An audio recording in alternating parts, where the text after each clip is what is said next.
Okay, so you heard Phyllis and her concerns, and you've heard Pamela and Hank.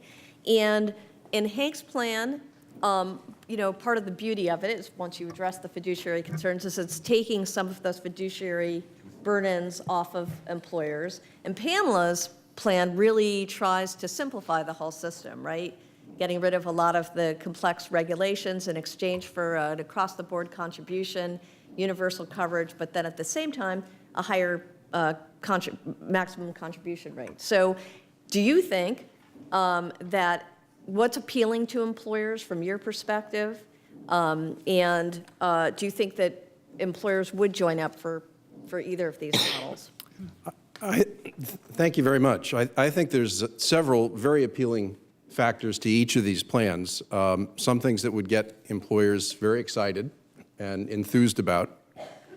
At the same time, there are other factors that they might not be so enthused about. And Phyllis is right. These plans need to be sold. There's not a huge demand of people out there clamoring, say, I've got to get this in for my employees. What I like about the proposals is I think Hank's proposal in particular would tend to lower the cost of administering these plans. The cost of administering a defined benefit program, which is the type that he's describing, is particularly expensive for the employer category that he's targeting, employers under 50 employees. I'd urge him to think about raising that limit a little bit, because there's certainly 100 employer companies who would benefit from this also, and we could probably raise the number considerably more than that. So the cost provisions are important. I think Pamela's plan in terms of cost would also help.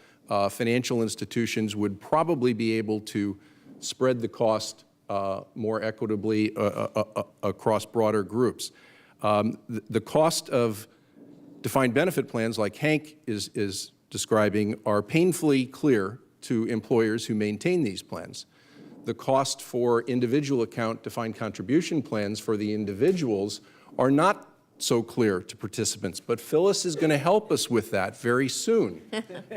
We may have a disclosure of costs that will make it painfully clear to participants how much they pay also for these plans. They are not inexpensive to administer.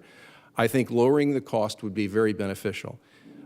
Eliminating discrimination rules and eliminating all reporting will make many employers very happy. They'll jump for joy with that. It's expensive to do those things also. They like eliminating costs. I had a slightly different perspective on the reporting than Phyllis did.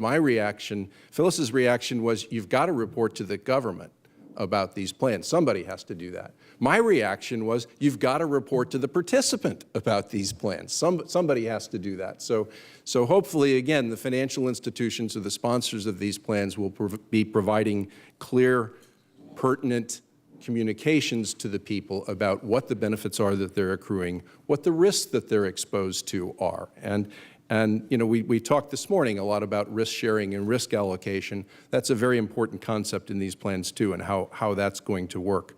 The real benefit of drawing more people into the system, increasing coverage, is one of incredible efficiency. And I'd like to point that out with an analogy to a program that was mentioned several times in the earlier session, one that we all participate in. And that provides a lifetime income with a cost of living adjustment. Now, how much does that cost? We pay for it through our payroll taxes, but that's not really what the value of the benefit is. If you looked at the value of the benefit, and we've got the chief actuary here, so I'm sure he can help us with this, we would look at the mortality experience of a cohort group, and then the cost to provide an inflation-indexed annuity to that. It's not easy to do, but actuaries spend their careers doing this sort of thing. If we looked at a mortality table that was pertinent for the broad cross-section of the United States, the Social Security tables, and if we funded an annuity with the interest rate implicit in tips, which is what you'd have to do to have a risk-free guaranteed cost of living index, you'd come up with a certain number. I'm not going to quote the exact number to you. But if you then went out to the commercial market and tried to buy a cost of living indexed annuity, there aren't a whole lot of places you can buy them, but there are some. You'd find that the cost would be 30 to 35% higher. Now, what that is a demonstration of the efficiencies that very broad coverage can produce for these plans. And you've just done a great transition to the next panel as well. So I just want to end then with these efficiencies of broad coverage, lowering the cost and pooling these risks will add a lot to these systems, and they're both to be commended for developing ideas that do that.